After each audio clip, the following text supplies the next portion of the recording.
আল্লাহ পাকের একজন নেককার বান্দি আল্লাহ পাকে কাবা বাইতুল্লাহটাকে তাওয়াফ করে।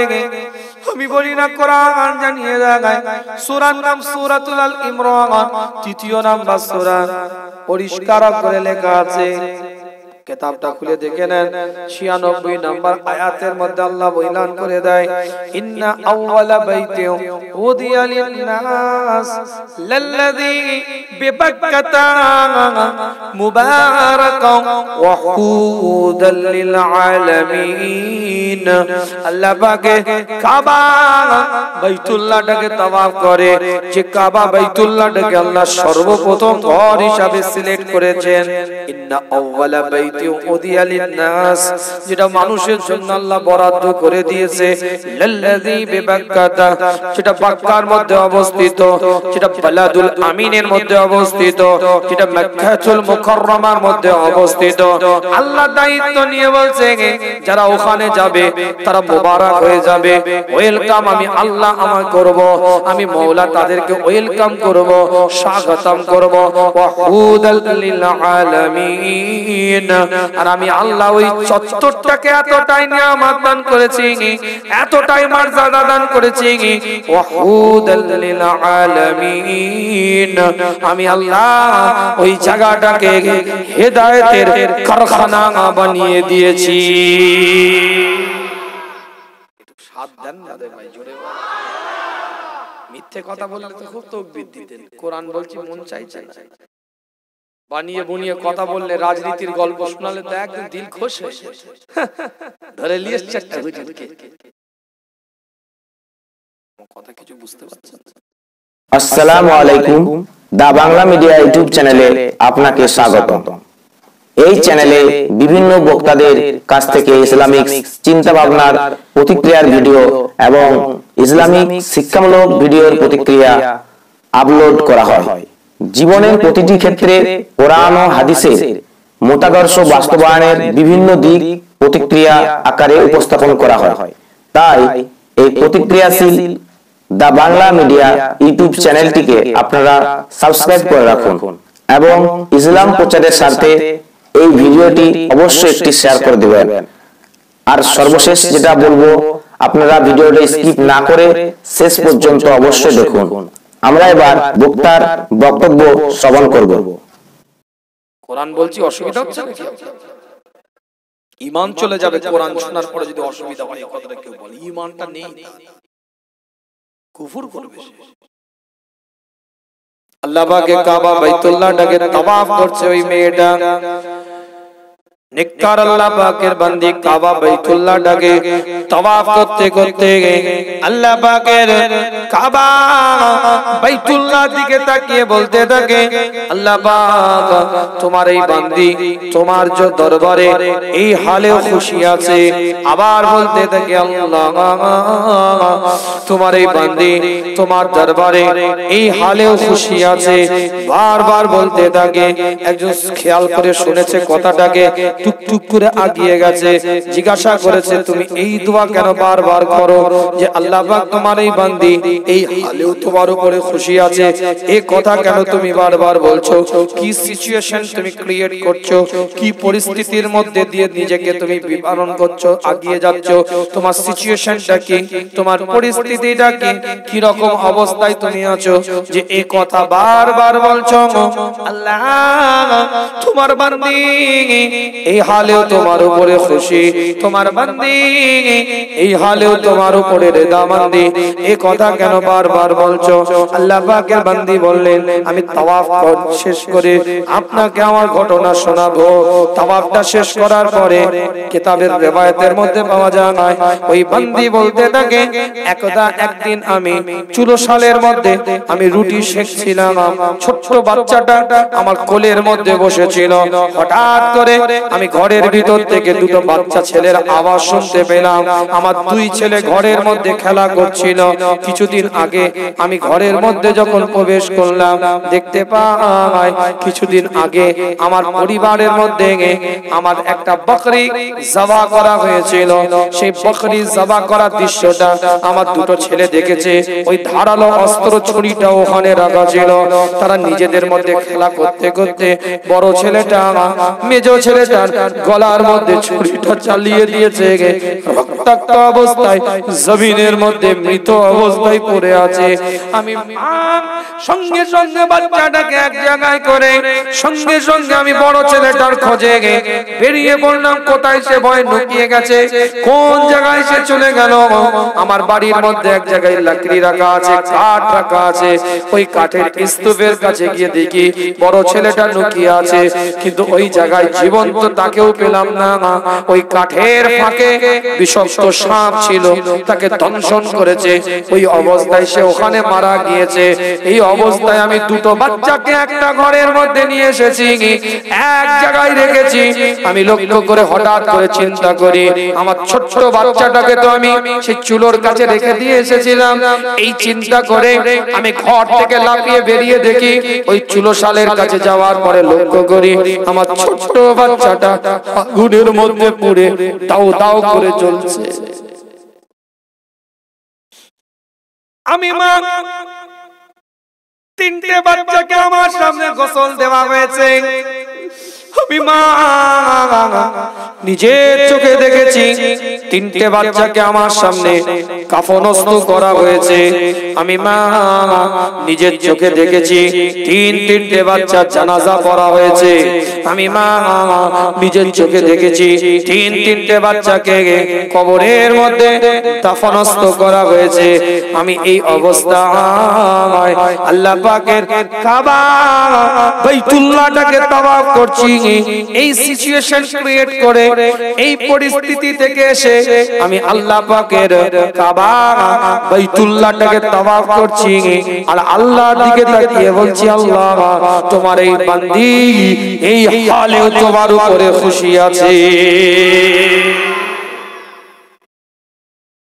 জোরে বলবেন,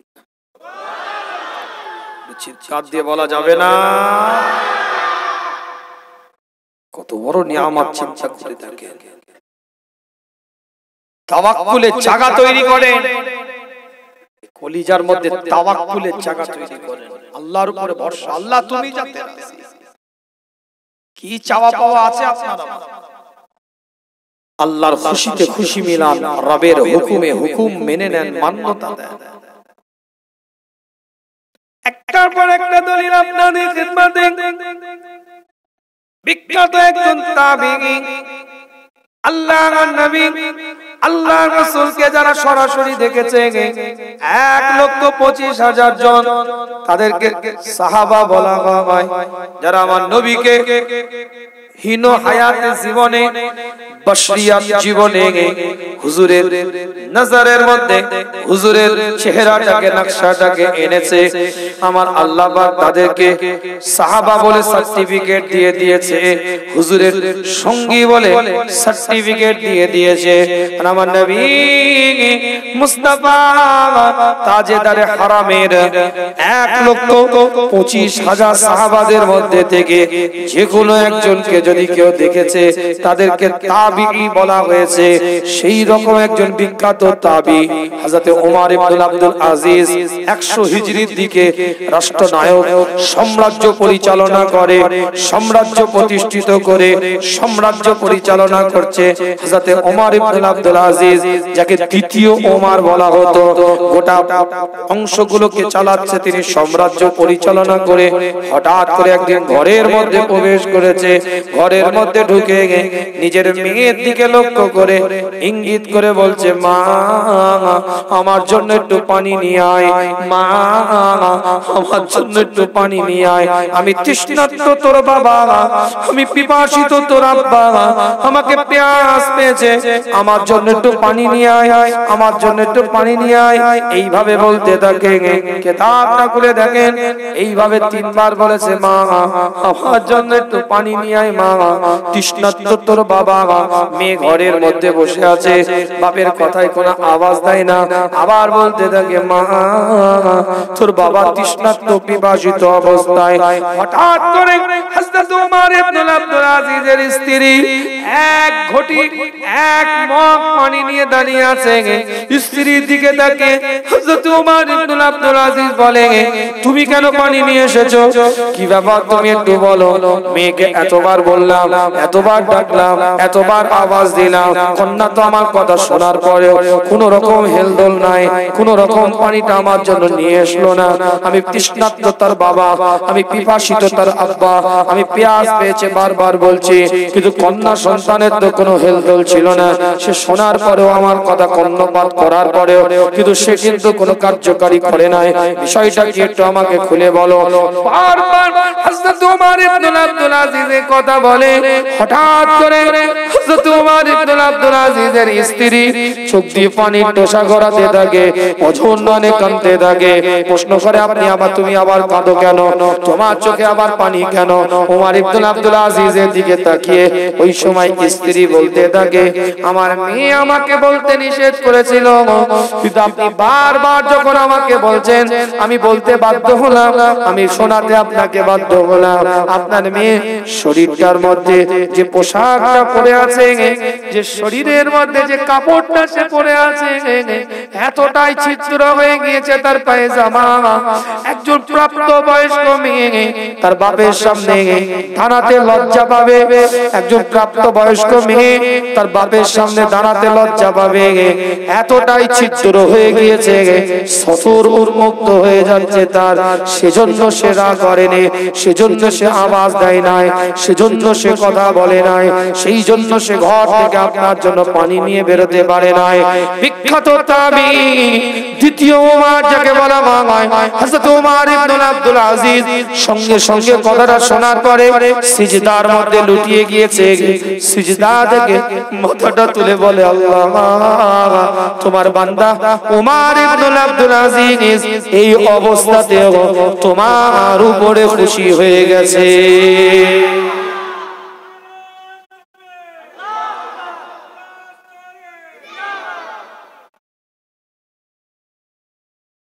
ওমর ইবনে আব্দুল আজিজ বলছে, এই অবস্থাতেও তোমার বান্দা তোমার উপরে খুশি হয়ে গেছে। ভলিউমটা বাড়ান না, এত আটকে রেখেছে, পেশাব করছে তো বুকে। রিবা ভাই করেন, আল্লাহ পাক সকলকে কবুল করেন, সকলে বলেন আমিন। জীবনের নীতিমালা তৈরি করেন, উসুল তৈরি করেন। আল্লাহ আমাদের সকলকে কবুলিয়াতের দরজার বান্দা হিসাবে কবুল করে মর্যাদা ওয়ালা, মার্তবা ওয়ালা বানিয়ে দেন। দোয়া চাইতে পারতেন আল্লাহ দরবারে, আল্লাহ তুমি টাকা দাও, অর্থ দাও, সম্পদ দাও, ব্যাংক ব্যালেন্স দাও। সেই যুগে ব্যাংক ছিল না, কিন্তু সংরক্ষিত টাকা রাখার ব্যবস্থা ছিল। আমি একটা রাষ্ট্রীয় রাষ্ট্রপ্রধান, সাম্রাজ্য পরিচালনা করি, আমার মেয়ের শরীরের মধ্যে যে পোশাকটা আছে সেই পোশাকটা এতটাই ছিদ্র সে বাপের সামনে দাঁড়াতে পারছে না।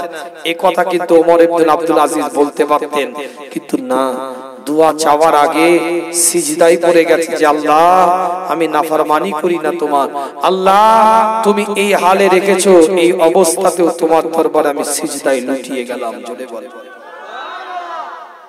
জোরে বলবেন না আল্লাহ নবী নবী মুহাম্মদ রাসূলুল্লাহ সাল্লাল্লাহু আলাইহি ওয়াসাল্লাম সাহাবায়ে হুজুরদের সাথে আলাপ আলোচনা করতে থাকে, সাহাবায়ে হুজুরদের সাথে কথাবার্তা বলতে থাকে।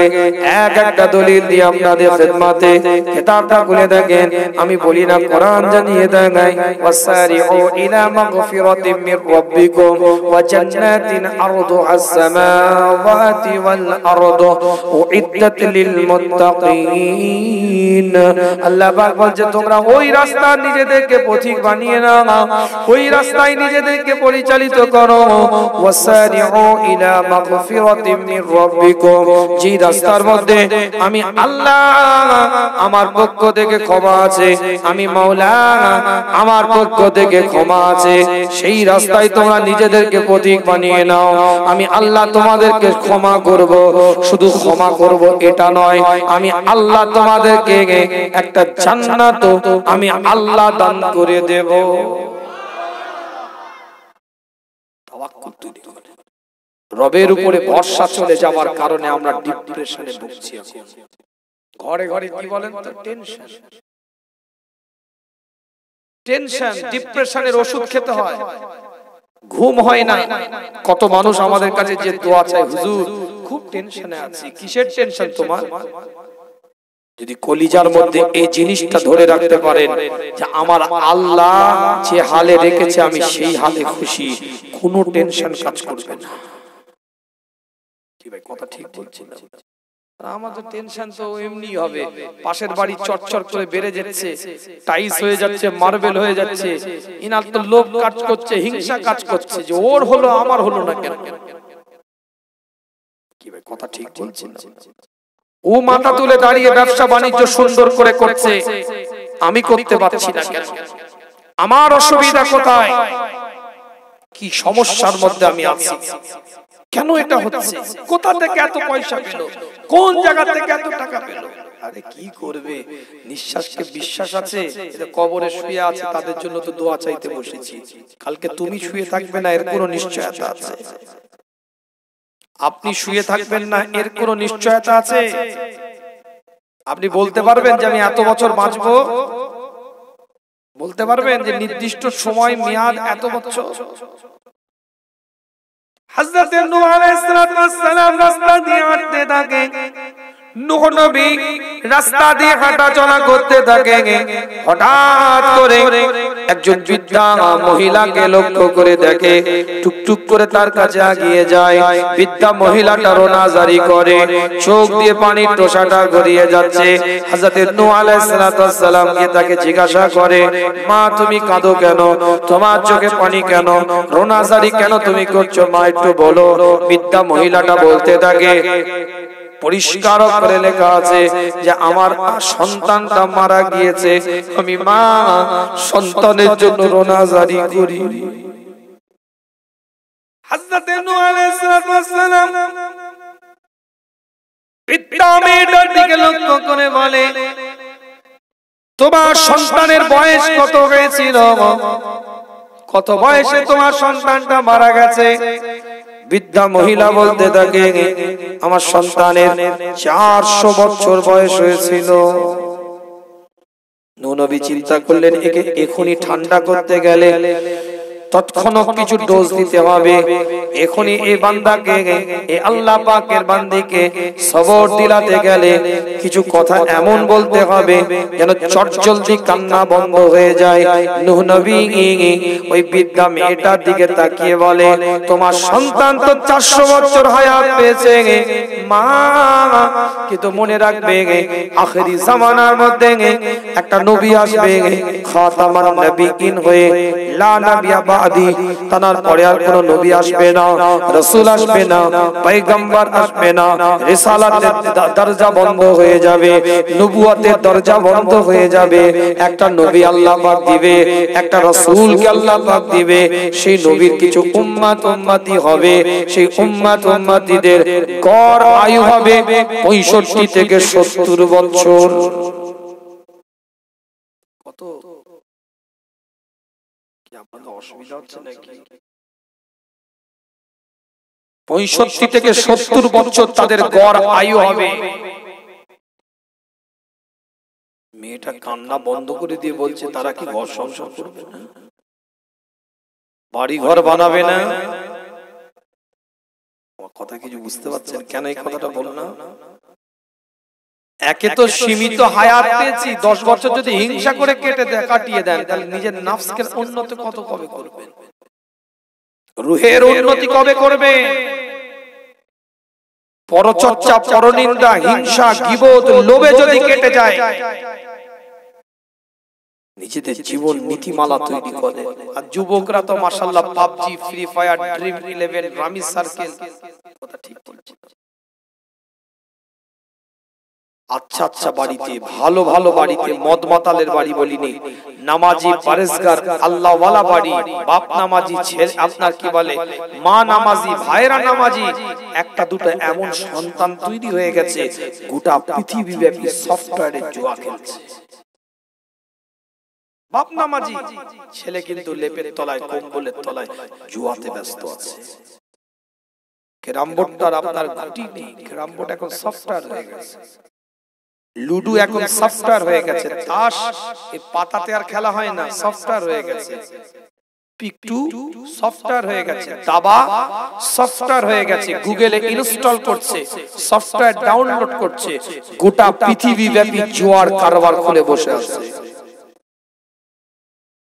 কিছু মনে করবেন না ভাই, আটা খামির করার পরে বেঁকা টেরা, লম্বা চওড়া, গোল, শেখার আগে সব রকম আকৃতি রূপ দেওয়া যায়। আটা আটা খামির, খামির অবস্থায় যে কোনো রূপ আপনি দিতে পারেন, গোল করতে পারে মায়েরা, চৌকো করতে পারে মায়েরা, লম্বা করতে পারে, কিন্তু ওই আটার খামির যে আকৃতি আপনি দিলেন সেটা যদি ভেজে ফেলেন, সেকে ফেলেন, ওটার কিন্তু আর আকার পরিবর্তন করা যাবে না। কথাটা ভুল বললাম না? ঠিক। তো এই যে বয়সটা যে ঘুরছে, কিছু মনে করবেন না ভাই, খুব ডেঞ্জারাস বয়স। আপনি আপনার ছেলেটাকে 12 বছরে, 13 বছরে, 14 বছরে হাল ছেড়ে দিয়েছেন, যা পারিস করে গে যা। এই যে হালটা ছেড়ে দিয়েছেন, মনে রাখবেন আপনার পায়ের নিচে আপনি কুড়ুল মেরে ফেলেছেন। ও আটার খামির অবস্থায় ছিল, ওই জায়গায় কন্ট্রোল আপনি করতে পারতেন। ওটা যখন 18 প্লাস হয়ে যাবে, ধরাকে সরা মনে করবে। 10-12 বছরের ছেলেটাকে আপনি কন্ট্রোল করতে পারতেন, বুঝিয়ে হোক, রাগ করে হোক, অভিমান করে হোক, গায়ে মাথায় হাত বুলিয়ে হোক, একটা রাস্তা, একটা রুট, একটা পথ দেখানোর একটা জায়গা ছিল। কিন্তু আপনি যে ছেড়ে দিয়েছেন, বাস। কিছু মনে করবেন না, এই নতুন প্রজন্ম, একদম বাস্তব কথাটা বলছি, আল্লাহ শুকর আপনাদের দোয়ায় 19 বছর জলসার লাইফে ঘুরে বেড়াচ্ছে। ভারতবর্ষে এমন কোন রাজ্য নেই যে গুনাহগার আমি যাই না। কথা প্রসঙ্গে কথাটা বলছি, এই যে ডিসপ্যারেট করছে, বিশাখাপত্তনমে গেলাম, ভাইজাগ বলে একটা জায়গা আছে অন্ধ্রপ্রদেশ। সকালবেলায় নাস্তা করছি, একজন কানের কাছে এসে বলছে, হুজুর এই পাশের বাড়ি আমার বন্ধু মানুষ, তার 10 বছরের ছেলে ড্রিম 11-এ জুয়াতে টাকা লাগিয়ে বাপের অ্যাকাউন্টকে হ্যাক করে কয়েক লক্ষ টাকা নষ্ট করেছে। আমি ভুবনেশ্বরে যাই, ভুবনেশ্বরে ওখানে 4টে প্রোগ্রাম হয়, আল্লাহর শুকর আমি গুনাহগার, 4টে প্রোগ্রামেই যাই। একটা কমিটি দেখছি দীর্ঘদিন দেখা করছে না, কোনো খবর নেই। এত বছর ধরে যাই, একটা সম্পর্ক আছে, জলসা নয়, জলসা তো হলে খবর পাবো। আমাকে বাদ দিয়েও যদি জলসা করে তো জলসা হয়েছে, খবর তো পাবো রে বাবা। এখন সোশ্যাল মিডিয়ার যুগে কি খবর কি চাপা থাকবে না? জলসাও হয়নি, কমিটি দেখাও করছে না। ইসালে সাহেব 30-40 জন ওরা আসে, এক জায়গায় বসে থাকে, এত ভালোবাসে।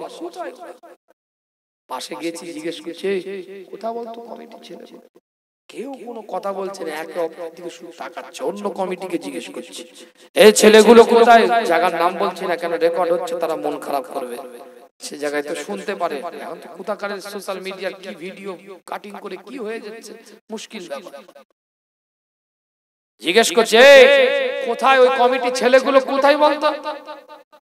ওরা একে অপরের চাওয়াচাই করছে, ওই কমিটি নয় এই কমিটি, ওরা তো জানে কেসটা কি। তো পরে একজন কানের কাছে এসে বলছে, হুজুর ওই কমিটির 35টা ছেলে একসাথে ড্রিম 11-এ 2.5 কোটি টাকা লস খেয়েছে। নিজের কানে শোনা কথা বলছে। আমার কথাটা কিছু বুঝতে পারছেন না? বুঝতে পারেন মুরব্বীরা বুঝবে না মামু, এখানে অনেকে বসে আছে, ওদিকে খেলা করে বসে আছে। 2.5 কোটি টাকা ড্রিম 11-এ খেলে নষ্ট করেছে, 35 জন মিলে গ্রুপ গেম খেলেছে। সমাজ জলসার মাহফিল পরিবেশের জায়গা তৈরি করেন। সারা বছরটা তো নোংরামি, শরিয়ত বিরোধী, ইসলাম বিরোধী বহু কর্মের সাথে যুবক তুমি জড়িয়ে আছো। আজ জলসা কেন্দ্রিক মাহফিল হচ্ছে, দেখেন রাস্তাটা ঘুরে আসে তো কেউ আর আপনার মঙ্গল গ্রহ থেকে আসে আর চাঁদে থেকে রকেটে করে কেউ নামে না। যান রাস্তাটা ঘুরে আসেন, দেখে আসেন। এখন না কিছু বাড়ি চলে গেছে, সন্ধ্যের পর থেকে দেখে আসেন। মেয়েদের ড্রেসের বাহার দেখলে মাথা খারাপ হয়। কারা ওরা? তোমার পরিবারের কেউ? কেন মানা করতে পারলে না যে আজকে জালসার দিন? শরিয়তকে বোঝার জায়গা, ইসলামকে জানার জায়গা, শরিয়তের আইন অনুযায়ী নিজেকে পরিচালিত করার জায়গা। এটা নাট্যমঞ্চ নয়, এটা মেলা নয়, এটা কোনো বেশরিয়াতি কার্যকলাপ করার জায়গা নয়, এটা কোরআনের মাহফিল, এটা শরিয়তের মাহফিল। কেন এটা কানে ঢোকাতে পারলেন না? আসলে আমরা ইবাদতটাকে উৎসব মনে করে ফেলেছি। এটাই হচ্ছে সবথেকে ভুল জায়গায় দাঁড়িয়ে আছে। এটা আমরা উৎসব মনে করছি। এটা উৎসব বছরে একটা করে, পাড়ার ছেলেরা করে, চাঁদা নেয়, এটা উৎসব। কিন্তু এটা ইবাদত। এটা যদি মনে করি তাহলে কিন্তু আমরা অনেকটা নিজেদেরকে সংযত করতে পারবো। উৎসব মনে করেছি, শালাকে ডাকছো, বুনাইকে ডাকছো, সুন্দরী একটা শালি থাকলে তাকে বাইকে করে বসিয়ে দিয়ে এসছো। কথা বলেন না কেন? সুন্দরী যদি একটা ভাবির বোন থাকে তাকে আবার নিয়ে এসছো তুমি। উৎসব, সবাই আসবে তো হই হই হবে, বাজার করে নিয়ে এসছো, সন্ধ্যের নাস্তা চলছে, রাতের খাবার চলছে। কথা বলেন না কেন? ভুল বলছি? উৎসব যেটা হয় রে বাবা, একটা উৎসব। আর এটা যদি ইবাদত মনে করতাম, মেহমান আসতে পারে, এটা বলছি না যে এই রকম গুছিয়ে যে নিয়ে এসছো, পরিপাটি করে তাদের পিছনে টাইম দিতে যে কোরআনের কথা শোনা হচ্ছে না, সে কি খাবে, উনি কি খাবে, এই করতে গিয়ে শেষ হয়ে যাচ্ছে জলসার মাহফিল। এসেছে আলহামদুলিল্লাহ, মেহমানদারি যতটুকু না করলে নয়, করলে কোরআনের মাহফিলের সময় দাও, শরীয়তের মাহফিলের সময় দাও। আজ তোমার বাড়ির মেহমানটা তোমার দাওয়াতে আসেনি, তোমার কোরআনের মাহফিলের দাওয়াতে এসেছে। অন্যদিন আসলে ওটা ভিন্ন বিষয়, কিন্তু আজ তো কোরআনের মাহফিলের দাওয়াতে এসেছে, শরীয়তের মাহফিলের দাওয়াতে এসেছে, ইসলামের মাহফিলের দাওয়াতে এসেছে, আল্লাহ আল্লাহ রাসূলকে চেনার উদ্দেশ্যে এসেছে। কিন্তু আমরা হই হই করে ঘুরছি, কোনো সংযত নেই, কোনো রকম সংযত নয়। খবরদার, দিনকে নিয়ে ছেলে খেলা করো না, হাত জোর করে বলছি। এতে যদি খুশি না হও, তোমাদের পায়ে ধরে বলে যাচ্ছি, তোমার পীরের আওলাদ, তুমি নামাজ পড়ো না, নামাজ না পড়ার কারণে কবিরা গুনাহ করছো। শরীয়তের বিধান, কবিরা গুনাহ হচ্ছে। তুমি নামাজ না পড়ার কারণে তুমি বড় গুনাহ করছো। কিন্তু তুমি যদি নামাজ পড়তে দাঁড়িয়ে নামাজ সম্পর্কে খারাপ আচরণ করো, ওটার গুনার পর্যায়ে থাকবে না, ওটা ঈমান চলে যাবে।